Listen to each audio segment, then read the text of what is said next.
Our next talk is presented by Ajoy Raje from Center for Applied Energy Research, and it's entitled "The Time Dependence of the Vapor-Liquid Equilibrium for Slurry Fischer-Tropsch Reactors."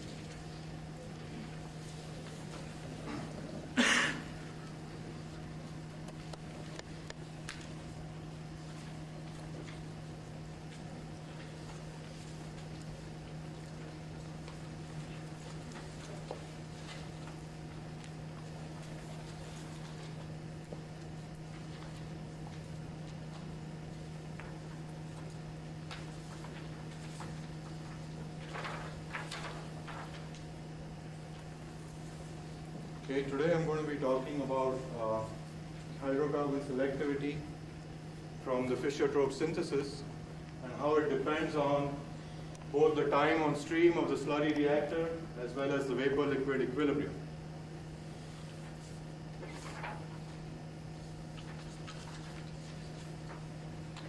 I'm sure most of you are aware that the Fischer-Tropsch synthesis consists of going from synthesis gas, which is a mixture of carbon monoxide and hydrogen, to hydrocarbons. The products that you get are essentially paraffins and olefins with a wide range of carbon numbers going from C1, C2, C3 to C40, C60, and so on. Catalysts that are usually used are either iron-based or based on cobalt or ruthenium. One thing I want to mention out here is that there is a decrease in the total number of moles during the reaction, and also a side reaction, which is the water-gas shift, also takes place.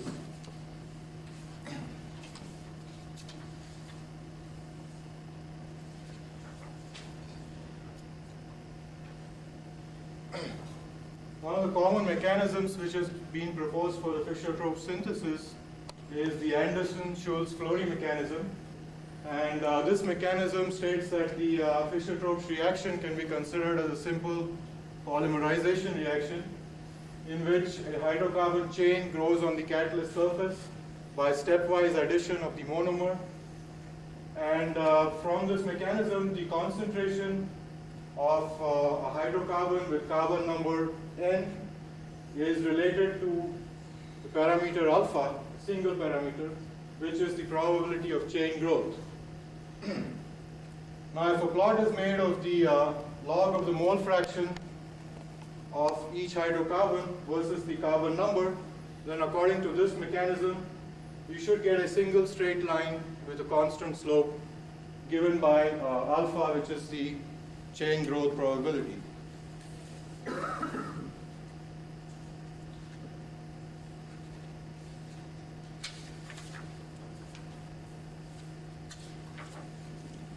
However, most of the experimentally obtained hydrocarbon selectivity plots from slurry reactors deviate from the simple ASF mechanism. Instead of having the hydrocarbon selectivity given by a single straight line, you get a kind of S-shaped plot. And after a carbon number of about 11, the slope deviates from the slope at the initial carbon number. Also, there is a decrease in this slope at around a carbon number of about 20 or 23. And the selectivity then, instead of following this straight line, again deviates and follows another straight line. Now, an explanation given for this decrease in slope at the high end of the carbon numbers is that there is an increased holdup of these heavy hydrocarbons in the slurry reactor. And because of that, the observed concentrations are usually less than what they actually should be.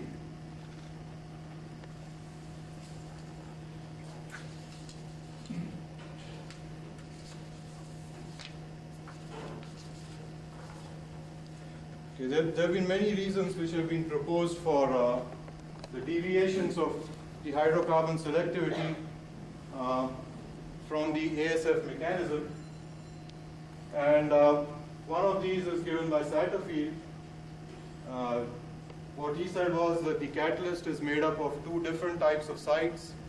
Each site corresponds to a different slope, alpha, and the observed selectivity that you get is the resultant of the selectivities from two different sites, and therefore you get this break in the hydrocarbon selectivity plot. The second explanation, which I've shown here, is given by workers from Exxon, and they have proposed a different reaction mechanism than the ASF mechanism, and when this is coupled with intrapellet diffusion, then what they say is that you should be able to get a 2-alpha hydrocarbon selectivity plot. The objective of my talk today is to give another explanation for this observed deviation from the ASF mechanism. And the basis for this is that the observed hydrocarbon selectivities that you get deviate from the ASF mechanism due to vapor-liquid equilibrium considerations in a slurry reactor.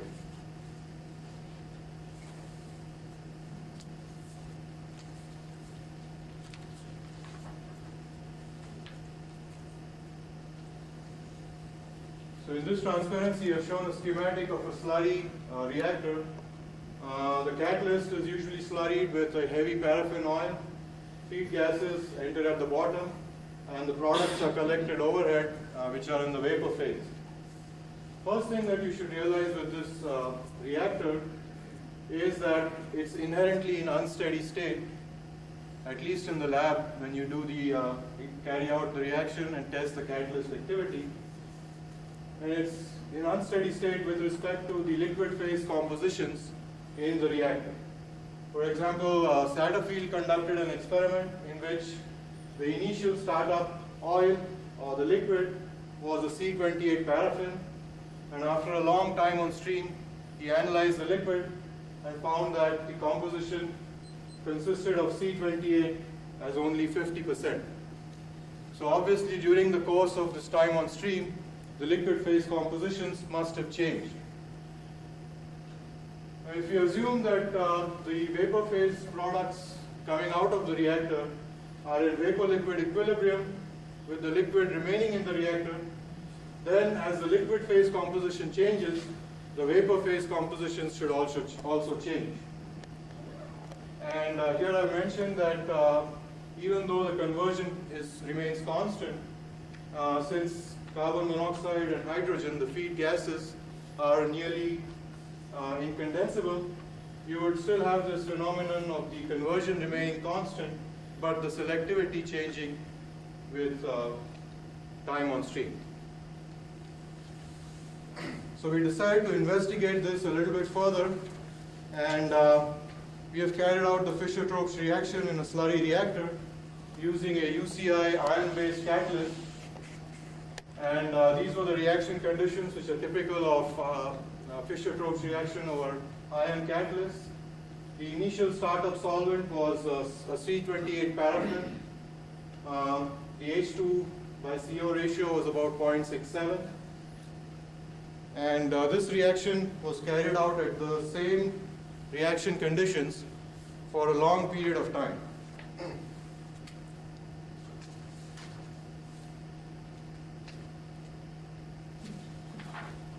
And this is a flow diagram of the reactor setup at the CAER.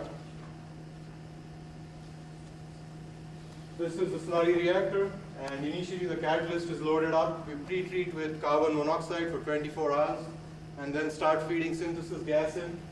Products, vapor phase products, are collected overhead, and they pass through a series of tramps at different temperatures, and the non-condensable gases are then analyzed online by two different GCs.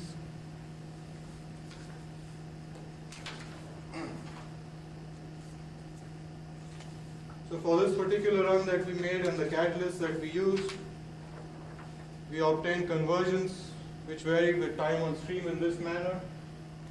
For the first 10 days or about 250 hours, the conversion was pretty much constant at about 88%. That's total conversion of carbon monoxide and hydrogen going in.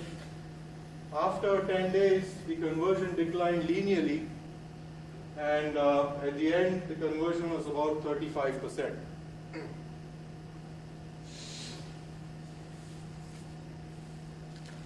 Now let me show some of the selectivity plots that we obtained at different times on stream. And both of these are selectivity plots. There is mole fraction on the y-axis, carbon number on the x-axis. And the solid line here represents the theoretical ASF mechanism with a probability of chain growth equal to about 0.65, which is typical of most ion-based catalysts. The solid dots represent experimental data, and you can see that there is no deviation or a positive deviation of the ASF plot at time on stream of about 2 days. There is this deviation at high carbon numbers, but then, as I said earlier, that's been explained by saying that there is an increased holdup of heavy hydrocarbons in the reactor. At about 120 hours on stream, again, if there is any deviation in these intermediate carbon numbers, it's extremely small. And the products follow an ASF mechanism.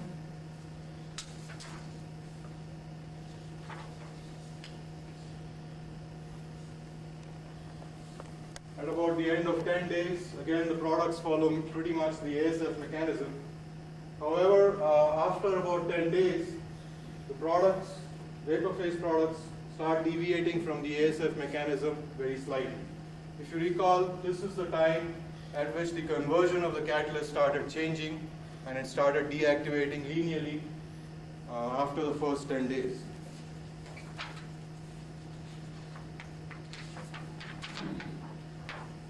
And these are plots at really long times on stream. This is about 19 days, 21 days. And you can see that now the selectivity plots deviate from the theoretical ASF mechanism. And you start getting plots which look like a double alpha plot in both these cases. So the experimental data show that the vapor phase products that we are getting are not in steady state. That is, they vary with time on stream, and that the double alpha plots are obtained only after the conversion of the catalyst starts changing. So in order to explain this, these experimental results, we developed a simple vapor-liquid equilibrium model, and this is a schematic which illustrates how the model is developed. Here you have the carbon monoxide and hydrogen as the feed gases, and if you assume a certain reaction stoichiometry, you can find out what's the number of moles after reaction and the mole fractions of each and every hydrocarbon in the product stream. This then mixes with the liquid already present in the reactor. Vapor-liquid equilibrium is established, and you get vapor phase products coming out overhead.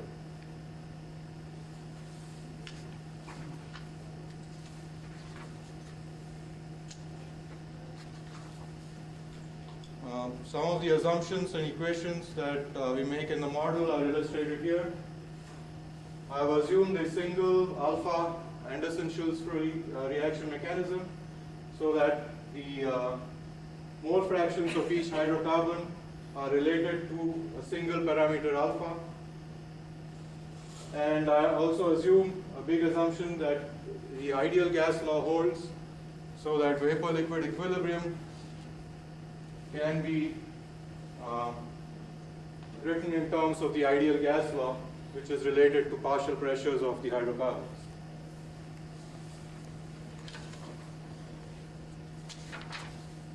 So without wasting much time, let me show you the results of the equilibrium model. And I'm plotting these out in terms of vapor phase hydrocarbon selectivities that we get exiting the reactor. And these are at different times on stream. So for example, at 48 hours, which is these squares out here, the model predicts that there is no deviation from the theoretical ASF mechanism, except at really high carbon numbers. At 240 hours, again the model shows that there is no deviation. However, after this time, when the catalyst starts deactivating, then you start seeing these deviations from the theoretical ASF mechanism and a double alpha kind of plot, just as the experimental data show. So from this we can say that the model effectively explains that we should be getting increased deviations from the ASF plot at higher times on stream, and it also shows that these deviations lead to the double alpha plots which have been observed by several investigators.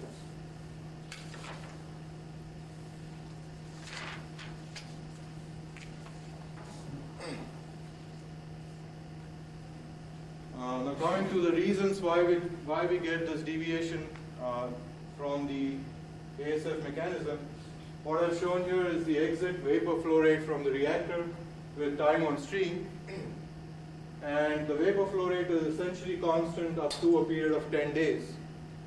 And then as the conversion starts decreasing, as I had mentioned earlier, there is a net decrease in the total number of moles after reaction. So as the conversion starts decreasing, the decrease becomes smaller and smaller, and the vapor phase flow rate goes up.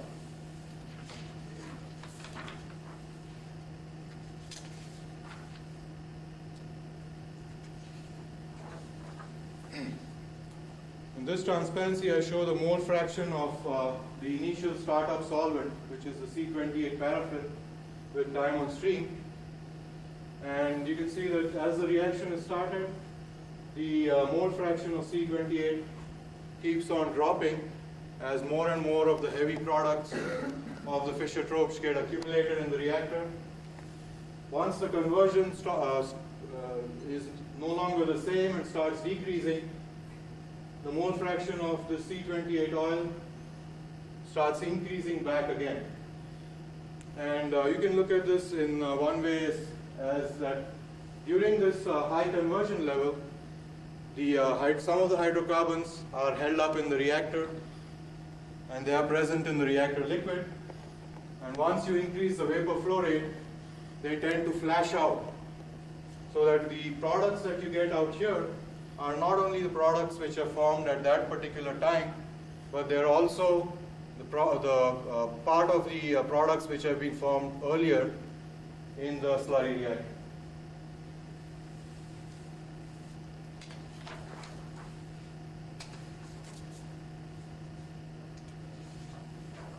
Now for a direct comparison between the experimental data that we obtained and the model, I've shown the experimental data by these large dots at 48 hours, and the model predictions are this curve out here.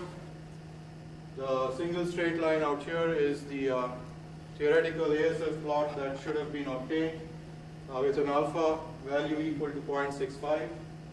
And you can see that the model predictions are adequate in this range, and they show no deviations.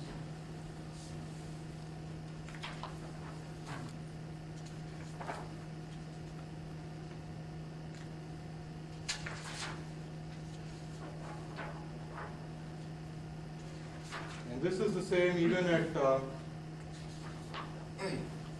long times on stream. These are the experimental data and the model prediction curve. You can see that the nature of this curve is very similar to the experimental data that we have obtained. However, the model predicts that this break in the ASF mechanism occurs at a higher carbon number of about 18 than the experimental data, which shows a break at about 12.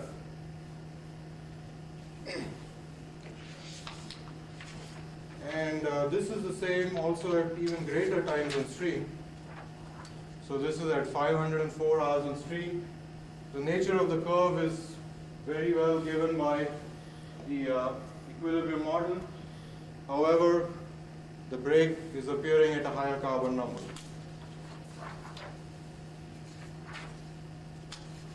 And this is a similar plot at even higher time on stream.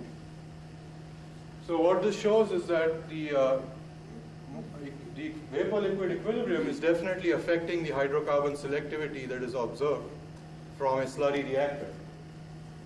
And qualitatively, we can predict what sort of data that one should obtain over the time on stream.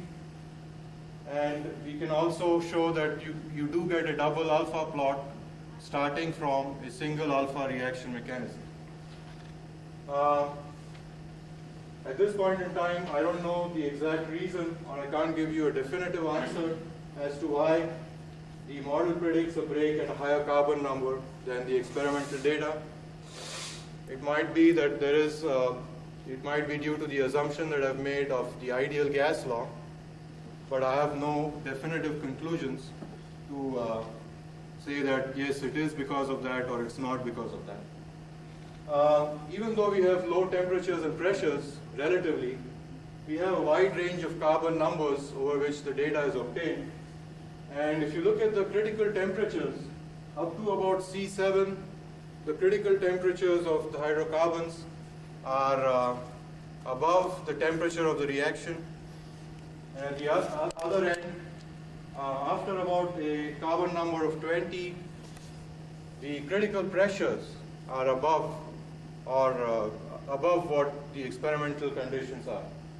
So in both of these regions at the far end, it's possible that critical phenomena are leading to this particular deviation that we get.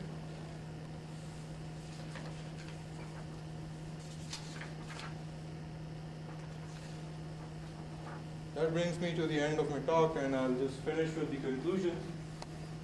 What I've shown here is that our experimental data says that the hydrocarbon selectivity that one gets out of a lab-scale slurry reactor varies with time on stream.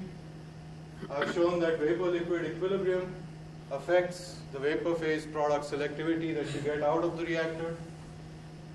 A simple vapor-liquid equilibrium model which has been developed qualitatively predicts the selectivities with time on stream.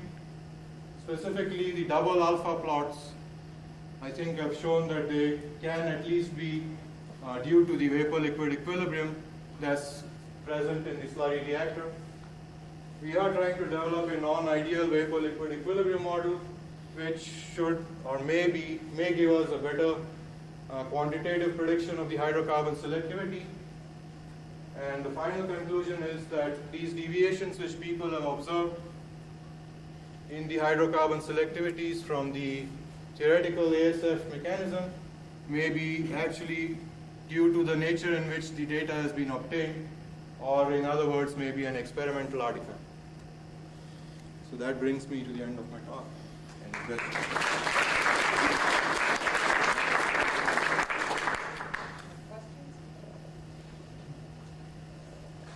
It's a nice piece of work.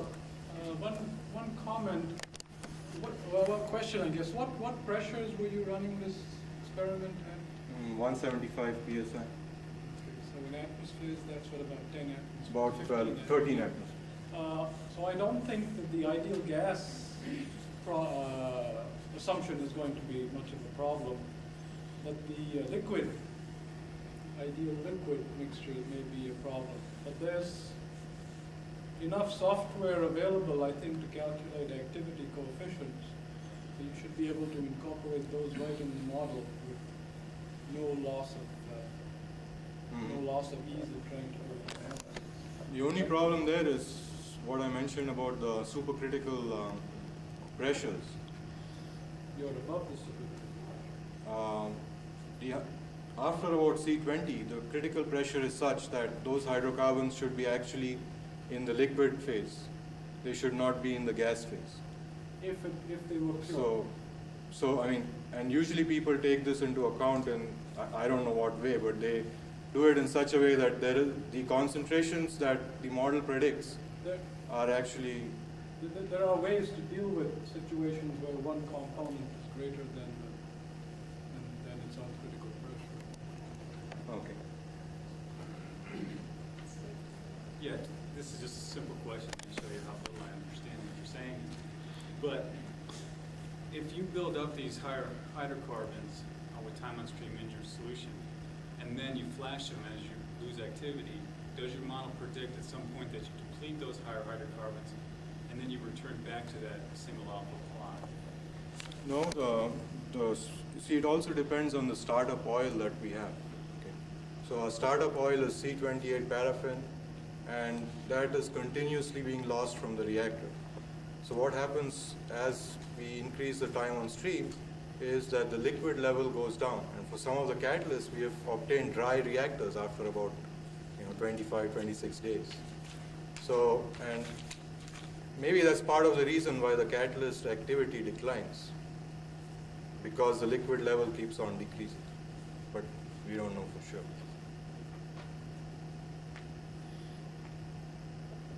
Your model suggests that you would run past the time period after which you start seeing the decomposition and switch to labeled CO, that the label should grow in at a very much different rate with the early part of your plot versus the latter part, because now your latter part should be a lot of non-labeled material. Have you or anyone else done any experiments along these lines? Could I get the last part? The latter part should be? The latter part, the CO label, should grow in more slowly because, as you're saying, you're starting to flash off material that was formed much earlier before you introduced the label CO. That's a good point. And the answer to the second part is yes, we have added a number of them, and it does fall off in the alkane faster even than what you can account for with this. So it's the right way, but faster. Yes.